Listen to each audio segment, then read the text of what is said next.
आत्ताच्या राजकारणाचे जे पातळी आहे ती थोडीशी घसरलेली आहे आणि त्याच्यामध्ये बऱ्याच लोक अनफेअर गोष्टी करत आहेत, ज्या स्वच्छ गोष्टी नाही आहेत, ज्या पारदर्शकता ज्याच्यामध्ये नाही, अशा बऱ्याच गोष्टी लोक करत आहेत आणि असे बरेच व्हिडिओ देखील आपल्या मीडियाच्या माध्यमातून सगळ्यांच्या समोर येत असतात. परदेशाचं जसं राजकारण आहे तसं आपल्या भारतामध्ये राजकारण होणं अपेक्षित आहे, परंतु ते होत नाही. आणि तसं राजकारण करण्यासाठी तरुणांनी जास्तीत जास्त राजकारणामध्ये आलं पाहिजे, तरच ते पॉसिबल आहे की चांगल्या पद्धतीचं राजकारण जे लोकांना अपेक्षित आहे अशा पद्धतीचं राजकारण हे तरुणांच्या माध्यमातून घडू शकलेही. म्हणजे जिल्हा परिषद असो किंवा आपला राज्य सरकार असो, केंद्र सरकार असो, या सगळ्या गोष्टी एकदम भ्रष्टाचार मुक्त झाल्या पाहिजे. आणि जर त्या भ्रष्टाचार मुक्त होतील तरच जनतेची कामं ही फास्ट, जे तुम्ही म्हणता फास्ट गतिमान प्रगती ज्याला आपण बोलतो, ती जर भ्रष्टाचार मुक्त झाला तरच ते पॉसिबल आहे, वरना नाही तर ते पॉसिबल नाही. निश्चितपणे हे जे टक्केवारी असते त्याच्यामध्ये कॉन्ट्रॅक्टरचे टक्के किंवा कोणाचे टक्के काय बऱ्याच गोष्टी असतात, तर मग ह्या गोष्टी कुठेतरी बंदच झाल्या पाहिजेत. आणि खऱ्यामध्ये शासनाकडे तशी पॉवर आहेत की जर कोण असं गोष्ट करताना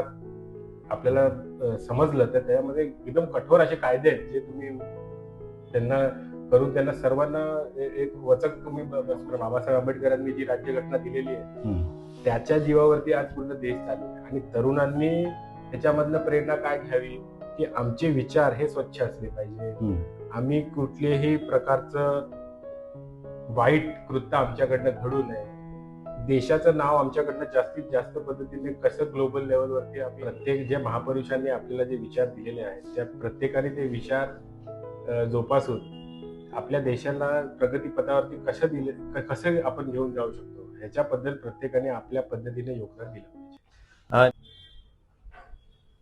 संपूर्ण महाराष्ट्रामध्ये आता आपण बघतोय की नुकत्याच नगरपालिका नगर परिषदाच्या निवडणुका पार पडलेल्या आहेत. या पाठोपाठच आता महानगरपालिकांच्या निवडणुका देखील पार पडलेल्या आहेत आणि आता आगामी जिल्हा परिषद निवडणुकांचं देखील बिगुल या ठिकाणी वाजलेलं आहे. जिल्हा परिषद आणि पंचायत समितीच्या निवडणुका आता मोठ्या धूमधडाक्यामध्ये होणार आहेत.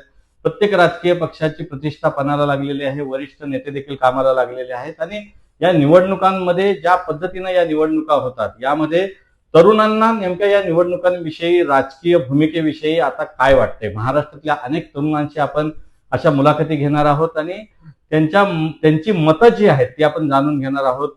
लोकशक्ती संजीवनी प्रतिष्ठान महाराष्ट्र राज्याच्या कोर कमिटीचे अध्यक्ष स्वराज संजय सोनावणे आपल्यासोबत जोडलेले आहेत. आपण जाणून घेणार आहोत की तरुण या आत्ताच्या राजकारणाकडे कसं बघतोय. स्वराजजी, स्वागत आहे आपलं. काय सांगाल, कशा पद्धतीनं आत्ताच्या या राजकारणाकडे आपण बघता? विकास म्हणजे नेमकं काय आहे, विकास कसा असला पाहिजे? आपण उच्च शिक्षित आहात, परदेशातून देखील शिक्षण घेऊन आलेला आहात. कशा पद्धतीनं आत्ताचं राजकारण सुरू आहे, कसं बघता? आत्ताच्या राजकारणाचे जे पातळी आहे ती थोडीशी घसरलेली आहे आणि त्याच्यामध्ये बऱ्याच लोक अनफेअर गोष्टी करत आहेत, ज्या स्वच्छ गोष्टी नाही आहेत, ज्या पारदर्शकता ज्याच्यामध्ये नाही, अशा बऱ्याच गोष्टी लोक करत आहेत आणि असे बरेच व्हिडिओ देखील आपल्या मीडियाच्या माध्यमातून सगळ्यांच्या समोर येत असतात. तर निश्चितपणे राजकारणाची पातळी ही थोडीशी घसरलेली आहे आणि स्वच्छ प्रकारचं राजकारण आणि पारदर्शक राजकारण हे जनतेला अपेक्षित आहे आणि त्याच प्रकारचं राजकारण झालं पाहिजे. आपण परदेशामध्ये आहात, कशा पद्धतीनं विकास म्हणून त्यांचा दृष्टिकोन कसा असतो? मानवाच्या ज्या मूलभूत गरजा आहेत, नागरी सेवा सुविधा आहेत, परदेशामध्ये कशा पद्धतीनं बघितल्या जातात आणि इथं सध्या ज्या पद्धतीनं विकासाच्या संकल्पना आहेत, कसं आपण या ठिकाणी त्याची तुलना कराल? कशा पद्धतीनं आपण याकडे बघता? विकास कसा असला पाहिजे? परदेशामध्ये सर्व काही हे गोष्टी ज्या असतात ज्या ते कायद्याला धरून असतात आणि त्या एकदम ऑर्गनाइज्ड पद्धतीने एक्झिक्यूट केल्या असतात. मग ते अधिकारी त्याच्यामध्ये असो किंवा राजकारणी असो किंवा म्हणजे ग्राउंड लेवलवरती काम करणारे कार्यकर्ता सुद्धा असो, असे सगळ्या प्रकारचे एक ऑर्गनाइज्ड पद्धतीने ते केलं करतात. तसं आपण जर भारताबद्दल बघायला गेलं तर बऱ्याच लोक जी असतात ती कोण कायद्याला मानत नाही, कोण कधी चुकीच्या कामांमध्ये पकडलं जातं, अशा पद्धतीच्या गोष्टी आहेत. आणि म्हणून परदेशाचं जसं राजकारण आहे तसं आपल्या भारतामध्ये राजकारण होणं अपेक्षित आहे, परंतु ते होत नाही. आणि तसं राजकारण करण्यासाठी तरुणांनी जास्तीत जास्त तर राजकारणामध्ये आलं पाहिजे, तरच ते पॉसिबल आहे की चांगल्या पद्धतीचं राजकारण, जे लोकांना अपेक्षित आहे अशा पद्धतीचं राजकारण हे तरुणांच्या माध्यमातून घडू शकतं असं मला वाटतं. महाराष्ट्र आणि भारत ही जी भूमी आहे, मातृभूमी आहे, ही सुसंस्कृत आहे, सभ्य, शूरवीर, क्रांतिकारकांची भूमी आहे. अतिशय जगाला दिशादर्शक ठरणारा विचार देणारे महापुरुष, थोर साधू संत या ठिकाणी होऊन गेलेले आहेत. आता जे राजकारण या ठिकाणी होतंय, त्या राजकारणाची जी दिशा आहे आणि दशा आहे, त्याकडे कसं बघता आपण? त्याच्यात काही सुधारणा झाली पाहिजे. तरुण म्हणून आपण कसं बघता? भविष्यात जर आपल्याला समाजकारणातून जर आपल्याला राजकारणामध्ये पदार्पण करायचं असेल तर तुम्ही कसं बघता एकूणच? कसं असतं, कुठलाही राजकीय पक्ष हा कधी चुकीचा नसतो किंवा कधी वाईट नसतो. खऱ्यामध्ये त्या राजकीय पक्षामध्ये काम करणारे नेते, कार्यकर्ते आणि अशा सगळ्या माणसं जे त्या राजकीय पक्षाची डायरेक्टली किंवा इनडायरेक्टली जॉईंट आहेत, अशी लोक त्या पक्षाचा प्रोग्राम किंवा त्या पक्षाचा अजेंडा कसा लोकांपर्यंत आणतात त्याच्यावरती आधारित असतं की राजकारण कसं होईल खऱ्यामध्ये. तर मग कुठल्याही पक्षाला आपण त्याच्यामध्ये दोष देण्यात काही अर्थ नाही, कारण शेवटी जर लोकच जर चुकीचं वागत असतील पक्षातली, तर मग ते कसं आपण राजकारणाचं आपल्याला पाहिजे की राजकारण चांगल्या पद्धतीचं झालं पाहिजे, पण ते पॉसिबल कधी होईल जेव्हा लोकांमध्ये बदल येईल, लोकांच्या विचारांमध्ये बदल येईल आणि पक्षाच्या कामात करताना लोक ही कॉन्फिडेंटली त्यांच्या विचारांमध्ये विचार घेऊन लोकांमध्ये आले पाहिजे. हे बाबासाहेब आंबेडकरांनी जी संविधानिक लोकशाही दिलेली आहेत, लोकशाहीची मूल्य आपण बघतोय की कशा पद्धतीनं एक व्यक्ती एक मत एक अधिकार, समान अधिकार, सर्वांना मताधिकार जो दिलेला आहे बाबासाहेबांनी, त्या मताधिकाराच्या माध्यमातून आज आपण सत्तेमध्ये लोक बसवत असतो. आणि ज्या पद्धतीनं आपण ज्यांना प्रतिनिधित्व देतो, लोकप्रतिनिधित्व देतो, त्यांनी कशा पद्धतीनं काम केलं पाहिजे, कसं वाटतं तुम्हाला? नागरिकांच्या सेवा सुविधा, पायाभूत सेवा सुविधा अनेक वर्ष प्रलंबित असतात, त्यासाठी अनेक मोठ्या प्रमाणाचा कोट्यावधीचा निधी येतो, तरी देखील ते प्रश्न का सुटत नाहीत, कसं बघता आपण? खऱ्यामध्ये आता तुम्ही बघाल तर मागच्या 3 वर्ष म्हणजे आता टोटल एक 7 वर्षाचा काळ असा गेला की ज्याच्यामध्ये नागरिकांचे प्रश्न सोडवण्यासाठी जे लोकप्रतिनिधी पाहिजे, ते जिल्हा परिषद, नगरपालिका आणि ह्या ज्या आपल्या ते नव्हतेच. आणि म्हणून आता प्रशासनावरती पण तो ताण होता आणि त्याच्यामुळे पण बऱ्याच गोष्टी डिले होत होत्या. कधी फंडचा डिले, कधी लोकांना त्यांचा प्रॉब्लेम सांगण्यासाठीच कोण माणूस उपस्थित नाही तर ते कसे कोणाकडे जाणार, हा पण बऱ्याच गावांमध्ये प्रश्न होता. आणि म्हणून आता मला असं वाटतंय की जास्तीत जास्त गतिमान काम होईल आणि तसंच प्रयत्न पण सरकारचे चालू आहेत सध्या. जिल्हा परिषद हे मिनी मंत्रालय म्हणून ओळखलं जातं. जिल्हा परिषदेच्या माध्यमातून कोट्यावधीचा निधी त्या ठिकाणी जो उपलब्ध होतो तो विविध विभागामार्फत त्या ठिकाणी वाटप केला जातो. टप्प्याटप्प्याने जो निधी त्या ठिकाणी दिला जातो त्याच्या माध्यमातून कसा विकास झाला पाहिजे आणि ती कार्यप्रणाली कशी असली पाहिजे, पारदर्शक असली पाहिजे, आज काय परिस्थिती आहे, कसं वाटतं? एक तरुण म्हणून तुम्ही जिल्हा परिषदेच्या कारभाराकडे कसं बघता? कुठल्याही म्हणजे ती जिल्हा परिषद असो किंवा आपलं राज्य सरकार असो, केंद्र सरकार असो, या सगळ्या गोष्टी एकदम भ्रष्टाचार मुक्त झाल्या पाहिजेत. आणि जर त्या भ्रष्टाचार मुक्त होतील तरच जनतेची कामं ही फास्ट, जे तुम्ही म्हणता फास्ट गतिमान प्रगती ज्याला आपण बोलतो, ती जर भ्रष्टाचार मुक्त झाला तरच ते पॉसिबल आहे, वरना नाही तर ते पॉसिबल नाही. टक्केवारी देखील मोठ्या प्रमाणात होते, त्याच्यामुळं आपुसकच जो काम आहे, समजा रस्त्याचं काम आहे, त्याच्यामध्ये टक्केवारीचं जे हे फॅड आहे त्याच्यामध्ये त्या कामाचा दर्जा खालावला जातो. त्या ज्या पद्धतीनं निधी आहे त्या निधीला त्या ठिकाणी न्याय मिळत नाही, जनतेला न्याय मिळत नाही असं वाटतंय. हो, निश्चितपणे हे जे टक्केवारी असते त्याच्यामध्ये कॉन्ट्रॅक्टरचे टक्के किंवा कोणाचे टक्के काय बऱ्याच गोष्टी असतात. तर मग ह्या गोष्टी कुठेतरी बंदच झाल्या पाहिजेत. आणि खऱ्यामध्ये शासनाकडे तशी पॉवर आहेत की जर कोण असं गोष्ट करताना आपल्याला समजलं तर त्यामध्ये एकदम कठोर असे कायदे आहेत जे तुम्ही त्यांना करून त्यांना सर्वांना एक वचक तुम्ही बसवू शकता, अशा आपल्याकडे भारतामध्ये कायदे आहेत. दादा मला सांगा, गावगाड्याचा विकास आणि शहरी भागाचा विकास होण्यासाठी जिल्हा परिषदमध्ये निधी मोठ्या प्रमाणावर येतो, त्याचं वाटप जे होतं, पण त्या विकासामध्ये त्या ठिकाणी त्या जनतेला न्याय मिळत नाही. अनेकदा आपण बघतो की कामं प्रलंबित राहतात. एक वेगवेगळ्या ज्या योजना शासनाच्या आहेत, केंद्र शासनाच्या, राज्य शासनाच्या, त्या लाभार्थ्यापर्यंत पोहोचतच नाहीत. त्याच्याकडे तुम्ही एक उच्च शिक्षित तरुण म्हणून कसा तुमचा दृष्टिकोन आहे, कसं बघता त्याकडे? हे जे शासनाच्या ज्या पॉलिसीज असतात किंवा प्रोग्राम असतात, ह्या सगळ्या जे लोकप्रतिनिधी असतात यांचं काम असतं की हे जास्तीत जास्त ह्याची ऍडव्हर्टाइजमेंट करणं, प्रमोशन करणं आणि ते समाजातल्या एकदम खालच्या घटकापर्यंत सुद्धा ह्या गोष्टी पोहोचवण्याचं हे खरं तर काम हे सगळ्या लोकप्रतिनिधींचं असतं. आणि त्यांनी जर ते काम 100% त्यांनी त्याच्यामध्ये दिली तर आपल्याकडे पॉलिसीज सुद्धा सरकारच्या आहेत, परंतु लोकांनाच माहिती नाहीत त्या पॉलिसीज काय आहेत. असं पण आहे की लोकांना माहिती नाही की बाबा शेतकऱ्यासाठी चांगली पॉलिसी आहे पण शेतकऱ्याला माहिती नाही, महिलांसाठी आज चांगली पॉलिसी आहे पण महिलांना माहिती नाही. तर मग नको तिथे खर्च पण करून सरकारने हे करणं पण बरं नाही. म्हणजे जास्तीत जास्त पैसा जो आपल्याकडे आहे, जो टॅक्सपेअर त्याच्या मेहनतीने कमवून जो पैसा सरकारला देत असतो, तो टॅक्सपेअरचा पैसा पण एक सार्थ आणि चांगल्या ठिकाणी तो वापर झाला पाहिजे. जनता ज्या विश्वासानं एखाद्याच्या हातात सत्ता देते किंवा एखाद्याला निवडून देते, आता आपण बघतो की मोठ्या प्रमाणावर घोडे बाजार देखील होतो, बिनविरोध देखील निवडून येतात. निवडणूक म्हणजे निवडणुकीला जनतेला मताधिकार बजवायचा आहे, आपला जो मूलभूत हक्क अधिकार बजवायचा आहे, पण उमेदवारच त्या ठिकाणी बिनविरोध एखादा घोषित केला जातो, दुसरा उमेदवार घोडे बाजारामध्ये आर्थिक देवाणघेवाणीमध्ये बाद होतो.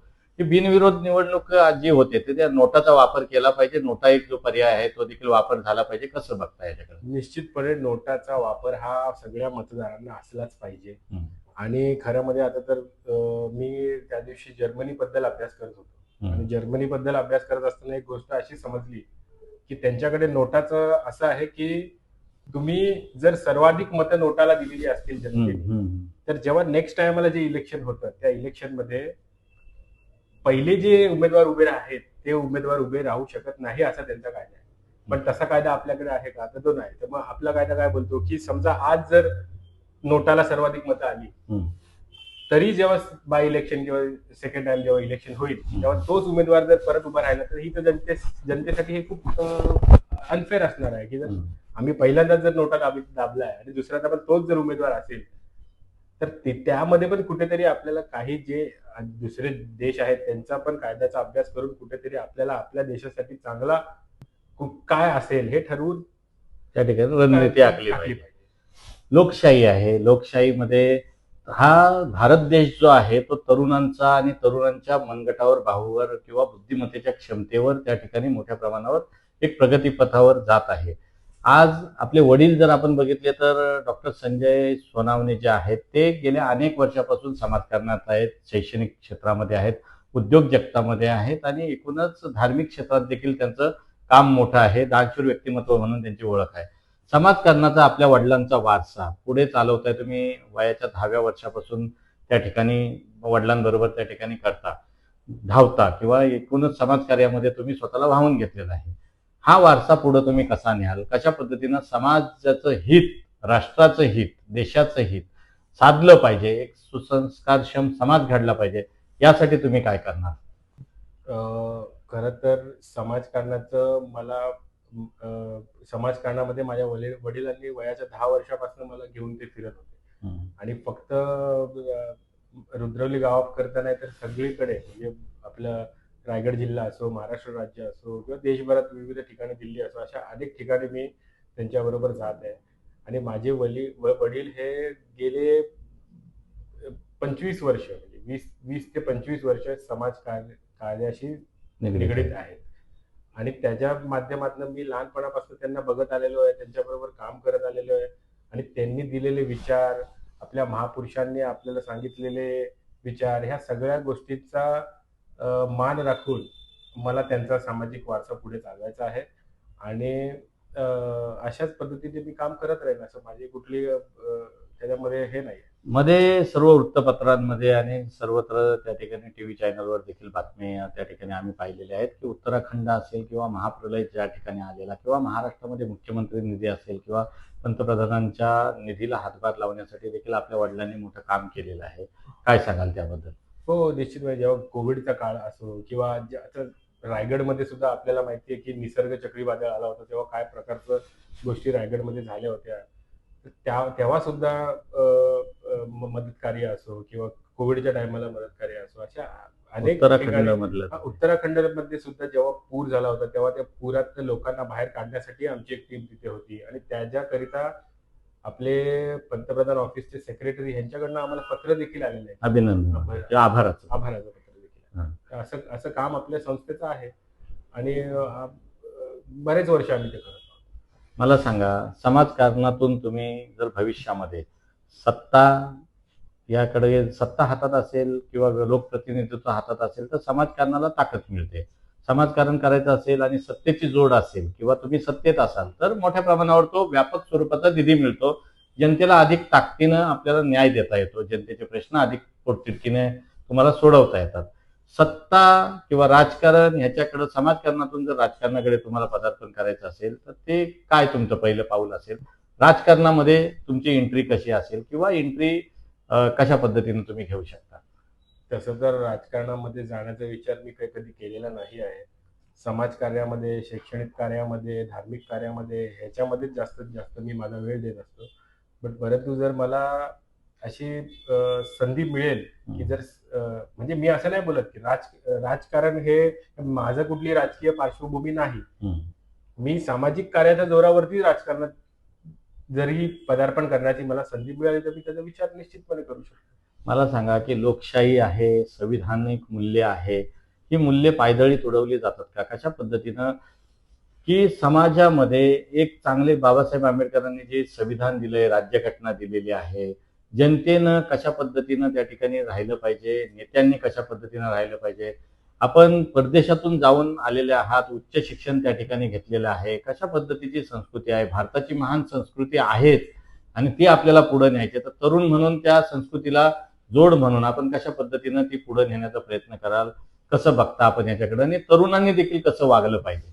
ना आपल्या देशाच्या मातीमध्ये बरेच थोर महापुरुष असतील व महिला असतील, यांनी जे जन्म घेतला, यांच्या विचारांनी त्या टायमाला पूर्ण देशाने संघर्ष केला आणि ब्रिटिशांपासून आपल्याला मुक्तता मिळून फ्रीडम भेटलं आणि त्याच्यानंतर आपली राज्यघटना आली आणि त्याच्यानंतर पूर्ण हे पुढचं आपला देश त्याच जोरावर आजपर्यंत चालू आहे. डॉक्टर बाबासाहेब आंबेडकरांनी जी राज्यघटना दिलेली आहे त्याच्या जीवावरती आज पूर्ण देश चालू आहे. आणि तरुणांनी त्याच्यामधनं प्रेरणा काय घ्यावी की आमचे विचार हे स्वच्छ असले पाहिजे, आम्ही कुठल्याही प्रकारचं वाईट कृत्य आमच्याकडनं घडू नये, देशाचं नाव आमच्याकडनं जास्तीत जास्त पद्धतीने कसं ग्लोबल लेवलवरती आम्ही त्याला करू शकू ह्याचे विचार तरुणांमध्ये पाहिजेत.